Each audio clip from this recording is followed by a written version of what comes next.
तो हम unknown trigonometric functions की वैल्यू फाइंड आउट करना सीखेंगे with the help of periodic properties of trigonometric functions. इसके लिए हमें कुछ बेसिक नॉलेज होनी चाहिए कार्टेशियन प्लेन्स की और angle in degrees as well as in radians. तो देखिए हमारे पास X axis, Y axis, negative X axis, negative Y axis मौजूद है। ये पॉइंट हमारा 0 0 ही रहेगा।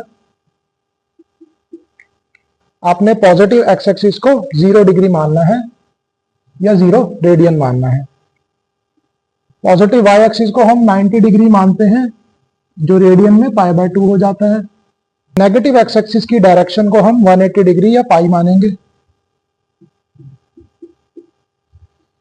एंड नेगेटिव वाई एक्सिस की डायरेक्शन को हम 270 डिग्री या 3π/2 मानेंगे।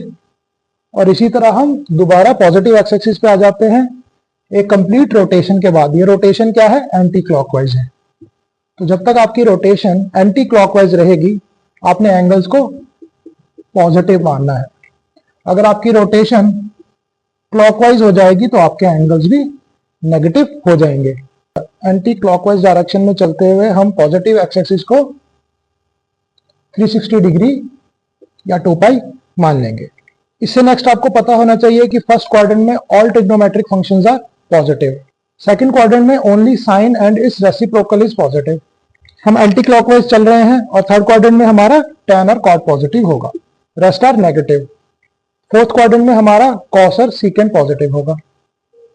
मान लेते हैं x कोई भी एक वेरिएबल एंगल है, तो अगर उस एंगल में हम पाई ऐड करते हैं तो पाई हमारा कहाँ आ रहा है? सेकंड और थर्ड क्वाड्रेंट के बीच में।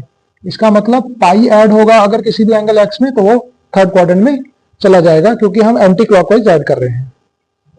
अगर हम पाई सब्ट्रैक्ट करते हैं गिवन एंगल से तो वो वैल्यू पाई से छोटी हो जाएगी और पाई से छोटी यानी 180 डिग्री से छोटी वैल्यू आपकी सेकंड क्वाड्रेंट में चली जाएगी। सिमिलरली अगर आप 2π में x ऐड करेंगे तो वो 2π से बड़ा एंगल हो जाएगा, फर्स्ट क्वाड्रेंट में चला जाएगा। 2π में से कुछ सब्ट्रैक्ट करेंगे तो वो एंगल 2π से छोटा आएगा और वो फोर्थ क्वाड्रेंट में चला जाएगा। तो देखिए हमें पता लग गया फर्स्ट 2π प्लस x की टाइप का एंगल हमेशा फर्स्ट क्वाड्रेंट में, 2π माइनस x का एंगल फोर्थ क्वाड्रेंट में, पाई माइनस x का एंगल सेकंड क्वाड्रेंट में एंड पाई प्लस x का एंगल थर्ड क्वाड्रेंट में। tan ऑफ 2π प्लस x की टाइप का कोई भी एंगल आ जाता है या साइन कॉस किसी में भी आ जाता है, कोसिकेंट सीकेंट में भी आ जाता है, तो हमेशा आपको tan ऑफ x मिल जाएगा। तो आपको हमेशा पॉजिटिव वैल्यू ही मिलेगी। सिमिलरली अगर आप इस तरह देखें कि आपको cos of pi minus x के टाइप का कोई एंगल आता है, मान लेते हैं cos of pi minus x आ गया, तो आपको क्या मिलेगा? Negative cos x। अब ये नेगेटिव क्यों आया? क्योंकि देखिए ये एंगल सेकंड क्वाड्रेंट में जा रहा है और सेकंड क्वाड्रेंट में cos इज नेगेटिव, ठीक है, क्योंकि साइन और कोसिकेंट ही पॉजिटिव है। सिमिलरली अगर पाई प्लस x की टाइप का कोई एंगल आता है तो इसमें tan और cot को छोड़ के बाकी सब नेगेटिव आएंगे। यानी अगर मेरे साइन कोसिकेंट आते हैं, cos सीकेंट आते हैं, वो क्या आ जाएंगे? नेगेटिव आ जाएंगे। But tan of pi plus x will be positive, tan x he answer आएगा इसका। सिमिलरली अगर आपके cos और सीकेंट की वैल्यूज आ जाती हैं 2π माइनस x करके तो हमेशा पॉजिटिव आएंगी। बाकी कोई भी ट्रिग्नोमेट्रिक फंक्शन में 2π माइनस x आ जाए तो वो हमेशा नेगेटिव आएंगे। तो अभी हम खाली हॉरिजॉन्टल क्रॉसिंग की बात कर रहे हैं, हमने वर्टिकल की बात नहीं करी, हमने π/2 और 3π/2 की बात नहीं करी, वो हम बाद में करेंगे। नेक्स्ट थिंग जो आपको याद रखनी है, any even multiple of pi, any even multiple of pi will lie on the positive x axis.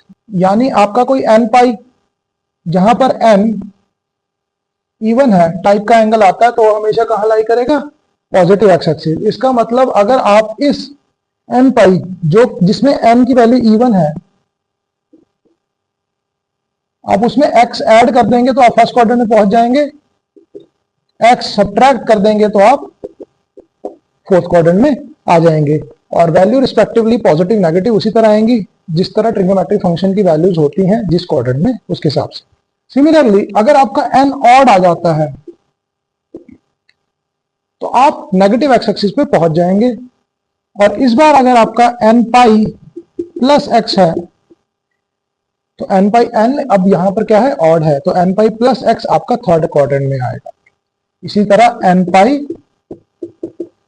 Minus x आपका सेकंड क्वाड्रेंट में आएगा। तो इस बात का ध्यान रखना है एन इवन है या एन ऑड है। वर्टिकल की बात हम बाद में करेंगे, पहले हम हॉरिजॉन्टल को समझते हैं। अब इस कॉन्सेप्ट को यूज करते हुए हम एक क्वेश्चन सॉल्व करते हैं। हमारे पास sine of minus pi by 4 है। तो देखिए साइन एक ऑड फंक्शन है, इसका मतलब sine of minus x will be equal to minus of sine x. तो आप पहले नेगेटिव साइन को बाहर कर लीजिए, ठीक है। अब देखिए जो भी अंदर एंगल होगा उसको तोड़ने का बेस्ट तरीका क्या है, आपको इसको स्प्लिट कर लेना है। स्प्लिट किसमें करना है ये बहुत इंपॉर्टेंट है। तो आपको इसको स्प्लिट कर लेना है एक क्वाड्रेंट एंगल।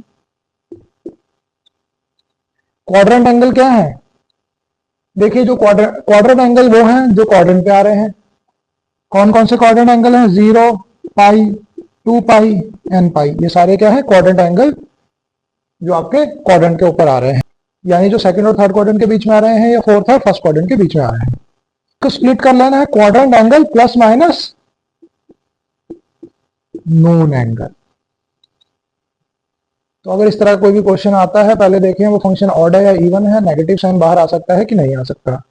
उसके बाद आपका जो भी एंगल अंदर आ रहा है उसको quadrant angle plus minus known angle में कन्वर्ट कर लीजिए। तो देखिए कितना इजी हो जाता है अब क्वेश्चन। नीचे हमारा 4 है तो ऊपर भी 4 का मल्टीपल बना लेते हैं।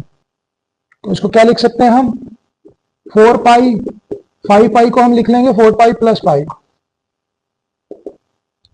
और हम एलसीएम को सेपरेट कर लेंगे इनसाइड।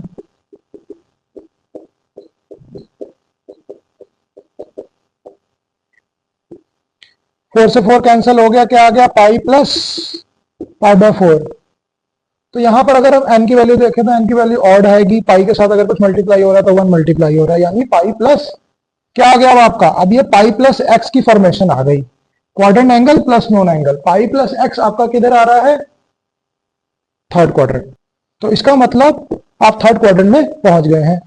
थर्ड क्वाड्रेंट में साइन की वैल्यू क्या होती है, नेगेटिव होती है। इसका मतलब ये आपका नेगेटिव साइन एक्स आ जाएगा, नेगेटिव नेगेटिव पॉजिटिव। यहां पर एक्स की वैल्यू क्या है, पाई बाय 4, और ये नेगेटिव नेगेटिव पॉजिटिव, तो आपका आंसर आ जाता है साइन पाई बाय 4। ये नॉन एंगल है, इसकी वैल्यू आप टेबल से देख के बता सकते हैं। तो हमारा आंसर आ जाता है 1/√2। If you live in Kharad, Chandigarh or Mohali, you can join our offline classes at Sun Enclave, Kharad. Thank you so much.